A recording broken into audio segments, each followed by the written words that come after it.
എല്ലാവർക്കും പുതിയൊരു വീഡിയോയിലേക്ക് സ്വാഗതം. ഇതെവിടെയാണ്? മോളുടെ വീട്ടിലാട്ടോ. മോളിവിടെ സ്ഥലത്തില്ല. അപ്പോൾ എന്താണ് ഇന്ന് എനിക്കാണ് ഡ്യൂട്ടി.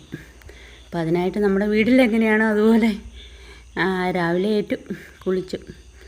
പിന്നെന്താണ്, വിളക്ക് കത്തിക്കണം, അതൊക്കെ ചെയ്തുകൊണ്ടിരിക്കുക കേട്ടോ.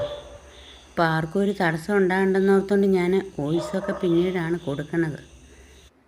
ഇപ്പോൾ പിള്ളേർക്ക് രാവിലെ 7:15 വണ്ടി വരും കേട്ടോ. അപ്പോൾ അതുകൊണ്ടാണ് ഞാൻ നേരത്തെ എണീറ്റത്. നമ്മളിപ്പം വേറൊരു വീട്ടിൽ ചെന്ന് കഴിയുമ്പോഴേ നമുക്കൊരു പെട്ടെന്നൊരു തപ്പലല്ലേ, അപ്പോൾ എല്ലാം തപ്പി കണ്ടുപിടിക്കണ്ടേ. അപ്പോൾ അതാണ് ഇത്രയും നേരത്തെ ഇട്ടത്.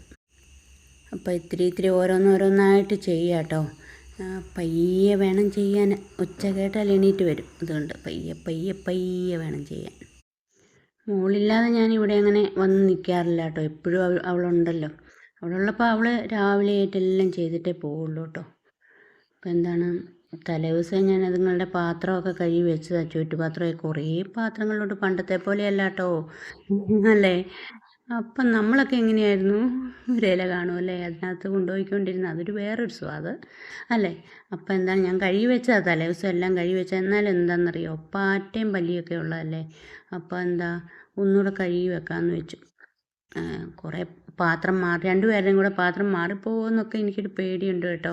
നമ്മളിത് സാധാരണ ചെയ്യാത്ത പണികളെ ചെയ്യുമ്പോൾ അതൊരു പെട്ടെന്നൊരു നമുക്കെല്ലാവർക്കും വരില്ലേ ഒരു തപ്പൽ. അതുതന്നെ എനിക്ക്. അവരേറ്റു വന്നാൽ പിന്നെ ഒന്നും നടക്കില്ല കേട്ടോ. പിന്നെ ഓരോ കഥ പറച്ചിലൊക്കെയാണ്. അതുകൊണ്ട് അത് നടക്കില്ല. പിന്നെ തലേദിവസമൊക്കെ ഞാൻ അരിഞ്ഞു വെച്ചിരുന്നത് കേട്ടോ. പിന്നെ പാല് കാച്ചണം, അങ്ങനെ കുറേ പണികൾ എല്ലാം അരിഞ്ഞു വെക്കുവാണെങ്കിൽ എളുപ്പമുണ്ടല്ലോ. വീട്ടിലാണെങ്കിലും എല്ലാം എൻ്റെ മക്കൾ പോയിക്കൊണ്ടിരിക്കുമ്പോഴും എല്ലാം അങ്ങനെയാണ്. ഇപ്പോഴാണേലും എല്ലാം അരിഞ്ഞു വെക്കും ഞാൻ സമയം കിട്ടുമ്പോഴേ. അപ്പോൾ രാവിലെ നമുക്ക് ഇനി നാളെ പിന്നത്തേന് എന്താണ് ഉണ്ടാക്കുന്നതെന്നുള്ള ഒരു ചോദ്യത്തിന് ഉത്തരം അതുതന്നെയാണ്. തലേദിവസം എല്ലാം ചെയ്തു വെക്കുക. അപ്പോൾ ഞാൻ പാവയ്ക്ക മെഴുക്ക് പുരട്ടി വെക്കാൻ അരിഞ്ഞു വെച്ചിരുന്നു കേട്ടോ. അതവന് ഇഷ്ടമാണ്. ഈ തേങ്ങാക്കൊത്ത് ഒന്നും ഇടാതെ ഒരു തുള്ളി പച്ചമുളക് മാത്രം അരിഞ്ഞിട്ട് എണ്ണ ഒഴിച്ച് ചുമ്മാ നമ്മൾ വെക്കൂലേ മെഴുക്ക് പുരട്ടി എന്ന് ഞങ്ങൾ പറയും കേട്ടോ. കോട്ടയംകാരെങ്ങനെയാണെങ്കിൽ പറയണേ മെഴുക്ക് പുരട്ടി. ഇത് എറണാകുളമാണ് കേട്ടോ. അവിടെ ഉപ്പേരിയാണെന്ന് തോന്നുന്നു, അല്ലേ, ഉപ്പേരി എന്നാണ് തോന്നുന്നു പറയണല്ലേ. അപ്പോൾ അതൊന്ന് വലിയിച്ച് വെച്ചാൽ അത് ഇരുന്നോളൂല്ലോ. ഞാൻ പക്ഷേ വീട്ടിലത് ഉണ്ടാക്കുന്നത് എങ്ങനെയാണ്, കുറേ മുളകിടും, പിന്നെ കുറേ തേങ്ങ അങ്ങനെയൊക്കെ ഇട്ട് ഇത്തിരി ലാവിഷായിട്ടാണ് കേട്ടോ ഉണ്ടാക്കുന്നത്. പക്ഷേ അവർക്ക് അതൊന്നും ഇഷ്ടമല്ല. കുറേ പാത്രങ്ങൾ വെളിയിൽ എടുക്കാനുണ്ടായിരുന്നു കേട്ടോ. അതാണ് ഇരുട്ടത്തോട് നോക്കി എനിക്ക് ഭയങ്കര പേടിയാണ് കേട്ടോ. പെട്ടെന്ന് കയറിക്കാതെ അടയ്ക്കും. പിന്നെ വേറൊരിടത്ത് ചെന്നാലത്തെ പ്രധാന ടാസ്ക് സാധനങ്ങൾ തപ്പി കണ്ടുപിടിക്കണം അല്ലേ. അപ്പം നമ്മുടെ പാവയ്ക്കൊക്കെ അങ്ങോട്ട് വെന്തു കേട്ടോ. ഈ കുറേ നേരം ഇത് ഇളക്കണം. അപ്പം ഇന്ന് വെക്കുന്നത്, അവർക്ക് എന്താണെന്നറിയോ, പുട്ടാണ് ഇഷ്ടം. അതും കുറേ തപ്പലിന് ശേഷമാണ് കിട്ടിയത് കേട്ടോ. അപ്പം അത് ഒന്ന് നനച്ച് വെക്കണം. പുട്ടും പഴമാണ് അവർക്കിഷ്ടം. കടല ഇഷ്ടമല്ല കേട്ടോ. നമുക്കവിടെ എൻ്റെ വീട്ടിലാണെങ്കിൽ അമ്മയ്ക്ക് എല്ലാവർക്കും കടല വേണം. അവർക്കത് കടല ഇഷ്ടമില്ല. പുട്ടും പഴമാണ് അവർക്കിഷ്ടം. അപ്പോൾ അതിനായിട്ടുള്ള പണികളാണ് അതിനടുത്ത തപ്പൽ. പിന്നെ അടുത്ത തപ്പൽ എന്താണെന്നറിയോ, നമ്മുടെ പുട്ടുകുറ്റിക്ക് വേണ്ടിയിട്ടാണ്. അത് കിട്ടി വന്നപ്പോഴത്തേനും ഞാൻ താമസമാകുമല്ലോ എന്നോർത്ത് കുറച്ച് ആവിക്ക് ഇങ്ങനെ വെച്ചിരുന്നു കേട്ടോ. അപ്പോൾ ഇങ്ങനെ വെക്കുവാണെങ്കിൽ ഈ നമ്മുടെ പുട്ടുകുറ്റിക്ക് അടുത്താണെങ്കിൽ പിന്നെ നമുക്ക് പ്രശ്നമില്ല. വൈകിട്ടത്തേനത് ഒന്നുകൂടെ ആവി കയറ്റിയാൽ നന്നായിട്ട് ഒന്നുകൂടെ മൃദുവായിട്ട് വരുമല്ലോ നോക്കും. അപ്പോൾ ഇങ്ങനെ ഓരോ പണികളായിട്ട് തീർന്നുകൊണ്ടിരിക്കുക കേട്ടോ. എല്ലാം ഒന്നും ഞാൻ എടുത്തിട്ടില്ല. പാത്രമൊക്കെ എല്ലാം ചോറ്റുപാത്രമൊക്കെ മാറിപ്പോകുന്നു. രണ്ടുപേരുടെയും കൂടെ മാറിപ്പോകും.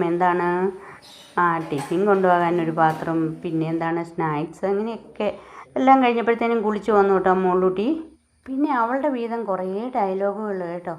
മുടി അങ്ങനെ കിട്ടിയാൽ ശരിയാകില്ല, ഇങ്ങനെ കിട്ടിയാൽ ശരിയാകില്ല എന്നൊക്കെ പറഞ്ഞ് മഹാകുറുമ്പത്തിയാട്ടോ. അമ്മ അങ്ങനെയായിരുന്നു, അവളുടെ അമ്മ ഇങ്ങനെ തന്നെയായിരുന്നു കേട്ടോ. മാറ്റമൊന്നുമില്ല. ബെഡൊക്കെ ഇങ്ങനെ കയറി ചവിട്ടി തുള്ളിച്ച് കളഞ്ഞ് കലമ്പിയിട്ടേക്കുവാണ്. ബെഡൊക്കെ ഇങ്ങനെ കലമ്പി അഴുക്കായിട്ടിട്ടേക്കുവാണ് കേട്ടോ. എല്ലാവരും അവളൊന്ന് പോയിട്ട് വേണം എല്ലാം ഒന്ന് ശരിയാക്കി ഇടാട്ടോ.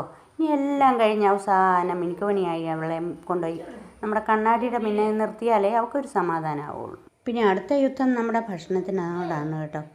അത് പിന്നെ ഒരു വലിയ കുഴപ്പമില്ല, അവൾ കഴിച്ചോളൂ. മോനുണ്ട്, അവനെ ഇപ്പുറത്ത് അവൻ്റെ കഴിപ്പൊക്കെ കഴിഞ്ഞ് പോയതാട്ടോ. ഇനിയിപ്പോൾ എന്താണ്, എല്ലാം ചോറ്റുപാത്രമൊക്കെ എടുത്തു വെക്കണം പല ഇതിലായിട്ട്. എനിക്ക് ശരിക്കും അങ്ങോട്ട് ഞാനിവിടെ അങ്ങനെ ഒന്ന് ഒത്തിരി അങ്ങനെ നിൽക്കാറില്ല കേട്ടോ. നിൽക്കാറുണ്ട്, എന്നാലും മോളുണ്ടല്ലോ. അപ്പം എന്താ എല്ലാവരെയും ഒന്ന് റെഡിയാക്കി. ഇനിയിപ്പോൾ ഇവിടെ ഇരുന്നൊന്നുകൂടെ ഒന്ന് നോക്കട്ടെ എന്തൊക്കെ എടുക്കാനുണ്ട്. എനിക്കൊരു പേടി കേട്ടോ, ഒന്നും എടുക്കാതെ പോയാലേ. നമുക്കിത് പതിവില്ലാത്തൊരു പണിയല്ലേ. ഞാൻ വാതുക്കെ വന്ന് നിന്ന് വണ്ടി വരാൻ വേണ്ടി ഇങ്ങനെ നോക്കി നിൽക്കുകയാണ്. വണ്ടി വരുന്നുണ്ട് കേട്ടോ, വന്നു കേട്ടോ. ഇപ്പം ഇന്നത്തേനുള്ള കാര്യം രക്ഷപ്പെട്ട്. അവരങ്ങ് കയറിപ്പോയാൽ പിന്നെ നമുക്ക് കുഴപ്പമില്ല, പിന്നെ എല്ലാം പയ്യെ മതിയല്ലോ. അപ്പോൾ ഇതാണ്ട് എല്ലാവരും കയറിപ്പോയി, കുഴപ്പമില്ല. ഇനി വരുമ്പോഴത്തേനും എന്താണ് 4-4:30 കേട്ടോ. അപ്പോൾ ഇന്നത്തെ എൻ്റെ ഈ വീഡിയോ ഞാൻ ഇവിടെ വെച്ച് നിർത്തുകയാണ് കേട്ടോ. എല്ലാവരും വീഡിയോകളൊക്കെ ഒന്ന് കാണണം കേട്ടോ. കുറേ വീഡിയോകൾ ഈ അടുത്ത ദിവസമായിട്ട് ഇട്ടിട്ടുണ്ട് കേട്ടോ. അപ്പോൾ എന്താണ്, ഇനി മറ്റൊരു വീഡിയോയുമായി ഞാൻ വരുന്നവരെ ഓക്കേ ബായ്, പിന്നെ കാണാം കേട്ടോ.